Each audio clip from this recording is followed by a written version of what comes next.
సిద్దిపేట సంతోషిమాత దేవాలయంలో 11 రోజుల హనుమత్ దీక్ష మాలాధారణ కార్యక్రమం నిర్వహించారు.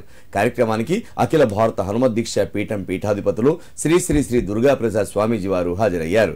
పీఠాధిపతులు వారి స్వహస్తములతో మాలాధారణ చేశారు.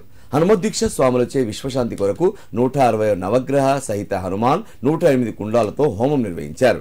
ఈ సందర్భంగా పీఠాధిపతులు శ్రీ శ్రీ శ్రీ దుర్గా ప్రసాద్ స్వామీజీ అనుగ్రహ భాషణం చేశారు. అంతకుముందు సంతోషిమాతాలయ అర్చకులు రామకృష్ణాచార్యులకు పీఠాధిపతులు వారి స్వహస్తములచే మాలాధారణ చేశారు. మాలాధారణ అంటే ఏదో గుడిలో ఒక అయ్యగారు మాలేసి పంపించేటువంటి దానికి అనుకోబాకండి. ఇది మాలాధారణ అంటే జీవనానికి నాంది పునాది. ఆ పునాది అనేది దీక్షతోనే ప్రారంభమవుతుంది. జీవన విధానం మారుతుంది. దీక్ష మాలాధారణ ఇవాళ ఎక్కడ పడితే అక్కడ మాల వేస్తున్నారు, ఎక్కడ పడితే అక్కడ మాల తీస్తున్నారు. హనుమత్ దీక్షా పీఠం అనుమతి లేకుండా ఎవరు పడితే వాళ్ళు మాలలు వేసి వాళ్ళకి తెలియకుండా ఇవన్నీ చేయడం వల్ల మీకు కాదు, భక్తులకు ఇబ్బంది అవుతుంది.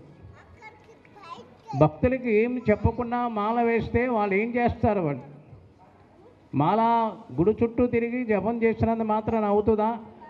ఎలా చేయాలి, అనుష్ఠానం అంటే ఏంటి అన్నీ నేర్పాలి. వాళ్ళకి నేర్పితేనే అవుతుంది అన్నమాట. మరి అలాంటి ఈ 2 సార్లు దీక్షా స్వాములందరూ కూడా చక్కటి ట్రైనింగ్ అనేటువంటిది జరగడం జరిగింది. అది త్వరలోనే హనుమాన్ మందిర నిర్మాణం త్వరలోనే జరగబోతుంది. దక్షిణముఖి హనుమాన్ మందిరంగా కొలవబడుతుందని చెప్పి మీ అందరికీ కూడా మరొకసారి విజ్ఞప్తి చేస్తూ, మీరు ఎందుకు చేశారు యజ్ఞం అంటే లోక కళ్యాణార్థం మీ అందరికీ నవగ్రహ శాంతి కలగాలి అంటే ఇలాంటి యజ్ఞ యాగాదులు జరపాలి. ఇది 160 యజ్ఞం అంటే 160 కేంద్రాల్లో యజ్ఞ కార్యక్రమం జరుపుకున్నాం మనం.